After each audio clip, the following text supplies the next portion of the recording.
নমস্কার। মনের মধ্যে ক্রমাগত অশান্তি, মনে হচ্ছে ডিপ্রেশনে চলে যাচ্ছি, কিছুতেই ঠিকঠাক রেস্ট পাচ্ছি না। শোয়ার সঙ্গে সঙ্গে একটু বেলা করে একটু খাওয়া দাওয়া করে শুলাম, ঢং করে কলিং বেল বাজছে। রোজ রোজ এই অশান্তি আপনাকে ফেস করতে হচ্ছে। বাড়ির ছাদটা ক্রমাগত ময়লা হয়ে থাকছে, বাড়ির ইলেকট্রনিক জিনিসপত্রগুলো মাঝে মাঝেই ডিস্টার্ব করছে। রান্না করতে যাচ্ছেন, কাজকর্ম করছেন, বুঝতেই পারলেন না কখন হাতটা একটু কেটে গিয়েছে। হাতে, গায়ে, সারা শরীরে অনেক দাগ।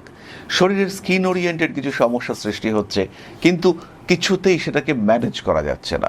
ডাক্তার তো দেখাতে হবে, কিন্তু টাইম করে উঠতে পারছেন না। কিছু না কিছু কাজ এমন পড়ে যাচ্ছে যে আপনি সলিউশনের দিকে যেতে পারছেন না। রান্নাঘরে কিছু একটা অদ্ভুত দুর্গন্ধ আসছে, খুঁজে পাওয়া যাচ্ছে না কোথায় কি হয়েছে। খানিকটা ন্যাপথলিন ইউজ করলেন, কিন্তু ন্যাপথলিন ইউজ করেও সেই শান্তি পাওয়া গেল না, গন্ধ কিন্তু আসছে। এরই সঙ্গে সঙ্গে বাড়িতে কিছু অদ্ভুত অসুস্থতা। আজকে বাবা অসুস্থ, কালকে মা অসুস্থ, পরশুদিন ছোট ছেলেরা অসুস্থ। কিছুতেই কিছু না কিছু সমস্যা আপনাকে ছাড়ছে না। এর কারণ কিন্তু একটাই, কারণ আপনার 4 নম্বর ঘরে কেতু অবস্থান করে রয়েছে। বাড়িতে কিছু অদ্ভুত ফটো রাখতে চাইছেন, একটা মা কালী বা মা দুর্গার এই পর্যন্ত ফটো আপনি অবশ্যই রেখেছেন। তার সঙ্গে সঙ্গে বাড়ির যে রং, সেটাকে আপনি চাইছেন একটু গ্রে, একটু ঘোলাটে রং করতে, যে রংটার মধ্যে কোনো স্পষ্টতা নেই। বাড়ির একটা কোণে বসে একটা ওয়ার্ম লাইট জ্বালিয়ে একদম চুপচাপ শান্তিতে থাকার একটা প্রচেষ্টা, সেটা আপনার মধ্যে দেখতে পাওয়া যাচ্ছে। আর এই যে শান্তিতে থাকার একটা প্রচেষ্টা আপনার মধ্যে দেখতে পাওয়া যাচ্ছে, এই শান্তি খোঁজার একটা প্রয়াস আপনার মধ্যে কাজ করছে, এটা কিন্তু ইন্ডিকেট করে আপনার চতুর্থে কেতু আছে।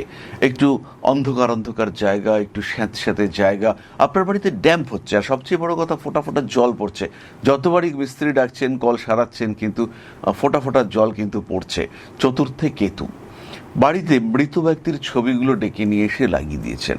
বেশ কিছু মানুষ মনীষী হতে পারেন, তাদের ছবিও আপনি বাড়িতে লাগিয়েছেন। রাজনীতি করেন, পুরনো নেতাদের ছবি, তারা আজ পৃথিবীতে নেই, সেই সমস্ত নেতাদের ছবি বাড়িতে লাগিয়ে রেখেছেন। এই ক্ষেত্রেও কিন্তু আপনার চতুর্থে কেতু থাকার বিরাট সম্ভাবনা দেখতে পাওয়া যাবে। ক্রমাগত গাইনো প্রবলেম ফেস করতে হচ্ছে। সন্তান নিতে চাইছেন, সন্তান তো কনসিভ করে যাচ্ছেন, কিন্তু তারপরে সেই সন্তান ধরে রাখাটা খুব টাফ হচ্ছে। একবার, দুবার, তৃতীয়বার ঠিক করেছেন আইভিএফ করাবেন, কিন্তু কিছু না কিছু সমস্যায় প্রপার ডেট এটা হচ্ছে না। চতুর্থে কেতু রয়েছে। মায়ের সঙ্গে সম্পর্ক ধীরে ধীরে নষ্টের দিকে যাচ্ছে। মায়ের মধ্যে আপনাকে নিয়ে একটা অদ্ভুত সন্দেহ কাজ করছে, আর সেই সন্দেহের মাঝখানে রয়েছে জমি, বাড়ি, প্রপার্টি। মাঝখানে রয়েছে আপনার কোনো সম্পর্কে মাসি বা মামি জাতীয় মানুষ, যার কারণে এই দূরত্ব সৃষ্টি হতে দেখতে পাওয়া যাচ্ছে। সমস্যা কিন্তু একটাই, 4th হাউসে কেতু অবস্থান করে রয়েছে। আরেকটা অদ্ভুত সমস্যা, বাড়ির মধ্যে বিভিন্ন জায়গায় চুল দেখতে পাওয়া যাচ্ছে। যতই ঝাড় দিচ্ছেন, তারপর আবার চুল পড়ে থাকছে।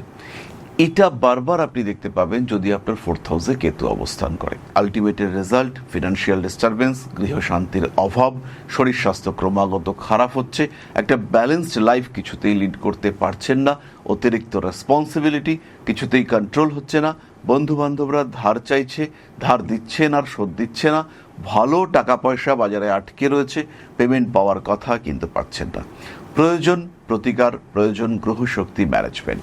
এই চতুর্থে কেতুকে কিভাবে নিয়ন্ত্রণ করবেন, এবং সেই কেতুকে নিয়ন্ত্রণ করতে গিয়ে আপনার মনে কোনো রকম প্রভাব বিস্তৃত হবে না, তার জন্য অবশ্যই অভিজ্ঞ জ্যোতিষের, শিক্ষিত জ্যোতিষের পরামর্শ গ্রহণ করুন। ভালো থাকুন, সুস্থ থাকুন। জয় মা আদিশক্তি। নমস্কার।